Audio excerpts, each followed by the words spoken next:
iniciando o livro de Escatologia Bíblica 3, na página 3 vocês têm aí o sumário.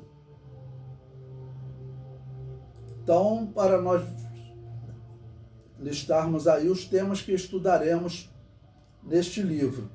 Vamos estudar as duas testemunhas de Apocalipse, capítulo 11, né? Depois vamos estudar a mulher e o dragão, que é um estudo de Apocalipse, capítulo 12. O capítulo seguinte, tomo 29, a besta que sobe do mar e a besta que sobe da terra, de Apocalipse 13. O tomo 31, a Babilônia apocalíptica. Depois estudaremos a vinda de Cristo em glória, para dar fim à grande tribulação, né? A batalha do Armagedon, que é a batalha em que Cristo vence o exército do anticristo. O tomo 34, o milênio, que é o reino de Deus implantado na terra. Tomo 35, Gog e Magog, que é uma batalha no final do milênio contra uma última investida de Satanás contra a cidade de Jerusalém.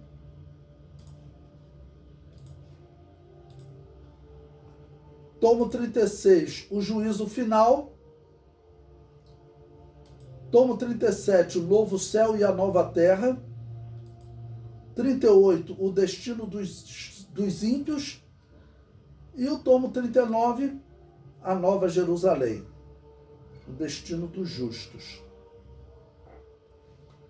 Então vamos começar falando das duas testemunhas. Eu coloquei uma ilustração para vocês, tirada da internet, de dois homens fazendo sinais, porque a Bíblia diz que esses dois profetas que atuarão durante a grande tribulação, eles farão sinais, lançarão pragas sobre a terra quantas vezes eles quiserem. E o texto de Apocalipse, capítulo 11, versículos 1 a 13. Vamos ler esse texto. Pegue aí a sua Bíblia para podermos fazer essa leitura, antes de iniciarmos o comentário do livro. Apocalipse, capítulo 11.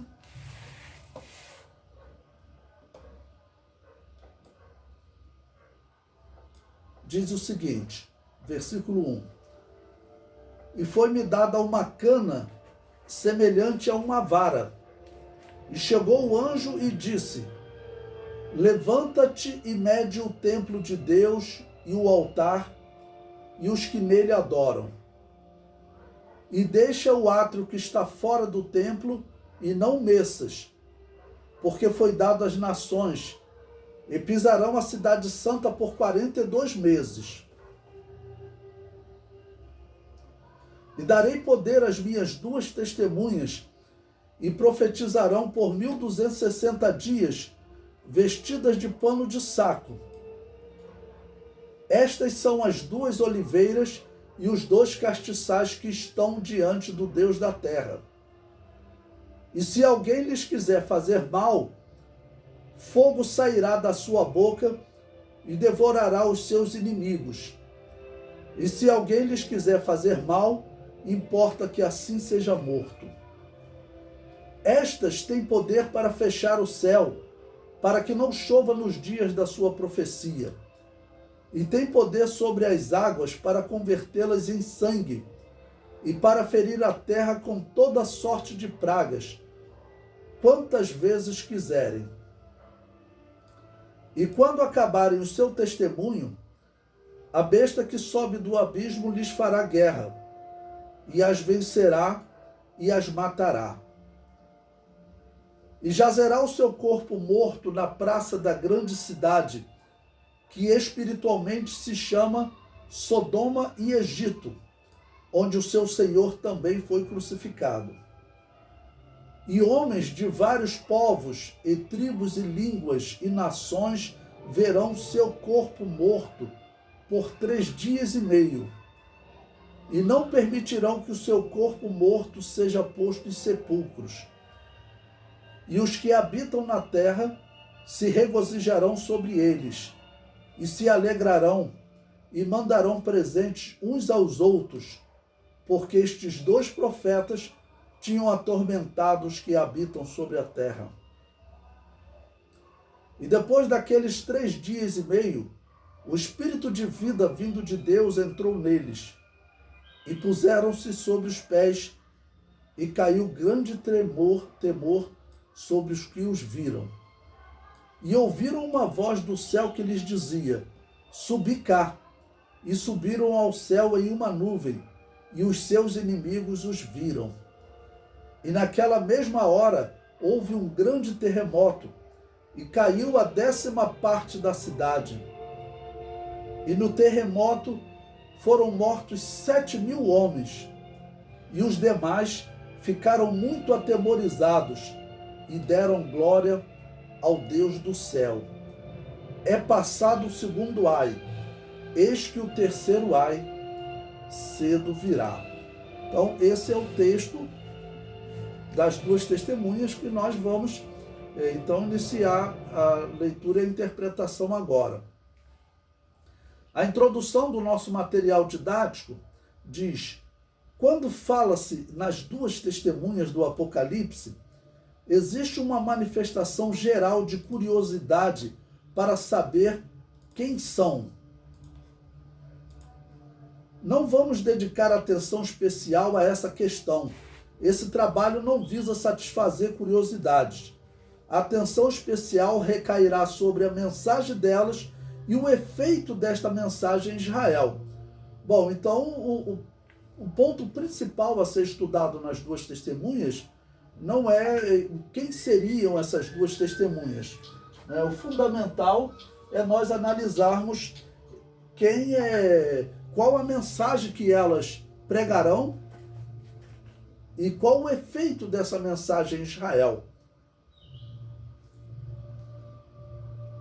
Número 1, a pessoa que deu a cana a João. No capítulo 11, versículo 1, João, ele diz que foi-me dada uma cana semelhante a uma vara. Então, de acordo com o simbolismo da cana, que será visto no tópico seguinte, podemos interpretar que Jesus passou a cana a João, apesar de a ordem para medir o templo ter vindo do anjo.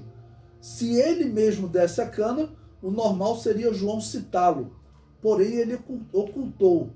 Por isso, certamente veio das mãos do próprio Jesus, porque a cana, nós veremos, ela está ligada também a uma autoridade de proteção, que é o próximo tópico agora. Número 2, a cana. A cana ou vara fala de cuidado pastoral. Lembra a vara de Arão. Certamente está em foco o cuidado que o sumo pastor Jesus tem com Israel e com o templo. Porque quando nós lemos o versículo 1, ele deu a cana e vai dar uma ordem a João para ele medir o templo, tá bom? O altar e os que nele adoram.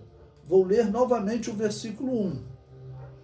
Olha, e foi-me dada uma cana semelhante a uma vara, e chegou o anjo e disse: levanta-te e mede o templo de Deus e o altar e os que nele adoram. Então, por que medir o templo?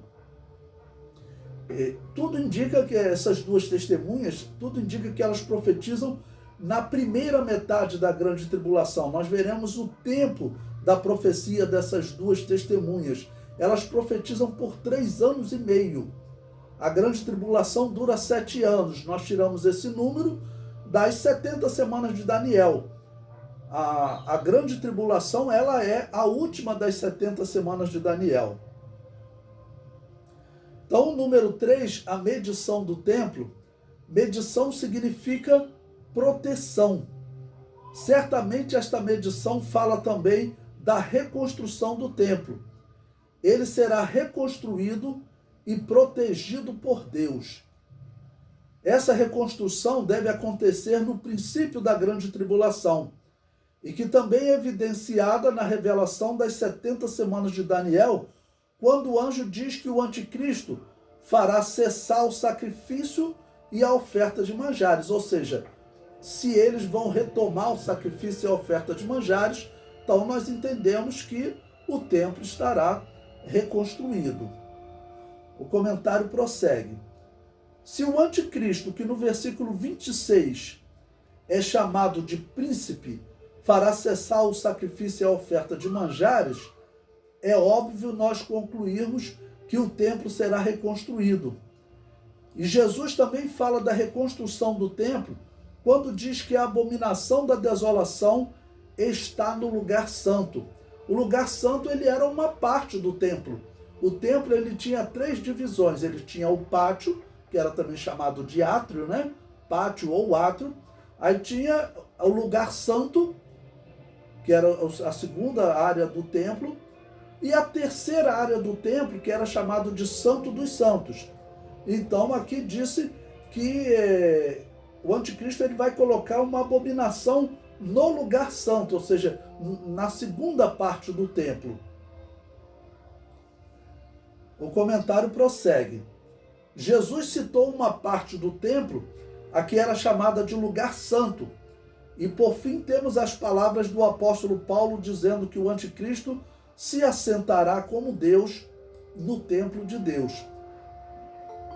O templo de Deus a que o apóstolo Paulo se refere é uma clara alusão ao templo construído por Salomão e que hoje resta apenas um muro, o qual eles chamam de Muro das Lamentações.